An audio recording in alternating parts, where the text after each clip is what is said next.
Assalamualaikum warahmatullahi wabarakatuh. Saya Ibu Guru Istalba, guru honorer di salah satu instansi di Provinsi Sulawesi Tenggara Muna. Kali ini kita akan membahas mengenai sistem pendidikan di masa penjajahan Belanda dan tokoh-tokoh pendidikan nasional di Indonesia. Kita mulai dari sistem pendidikan di masa penjajahan Belanda atau negara Belanda. Belanda membangun sistem pendidikan khususnya sekolah di Indonesia dengan syarat yang boleh bersekolah hanyalah masyarakat Indonesia yang berdarah biru atau dari kalangan kaum bangsawan, sedangkan rakyat biasa pada saat itu tidak boleh atau tidak bisa bersekolah. Ada 3 tingkatan dalam sistem pendidikan Belanda atau yang diterapkan oleh negara Belanda di Indonesia. Pertama, sekolah dasar atau sekolah rendah dengan 3 mata pelajaran bahasa Belanda, bahasa daerah, dan sekolah peralihan. Kedua, sekolah menengah atau sekolah lanjutan dengan 2 mata pelajaran yaitu mata pelajaran umum dan kejuruan.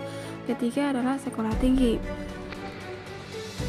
East Hollands Island School adalah sekolah pertama yang didirikan negara Belanda di Indonesia.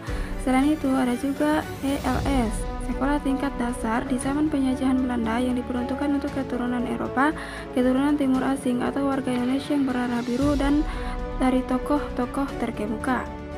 Dikarenakan yang boleh bersekolah atau mengejar bangku pendidikan hanyalah masyarakat Indonesia dari kaum bangsawan atau tokoh-tokoh terkemuka, sedangkan masyarakat biasa tidak diberikan kesempatan untuk menempuh pendidikan di sekolah yang dibangun negara Belanda pada saat itu, maka Ki Hajar Dewantara yang bernama asli Raden Suwardi Sudjaranningrat mendirikan sekolah pertama untuk masyarakat Indonesia yang diberi nama Taman Siswa. 2 Mei 1889 adalah hari kelahiran Ki Hajar Dewantara yang karena jasanya tersebut setiap tanggal 2 Mei di Indonesia diperingati sebagai Hari Pendidikan Nasional. Selain itu, ada juga tokoh pendidikan nasional lainnya seperti Raden Ajeng Kartini yang memperjuangkan pendidikan untuk kaum perempuan. Kenapa? Karena dalam sistem pendidikan Belanda, perempuan hanya boleh bersekolah sampai tingkat dasar saja.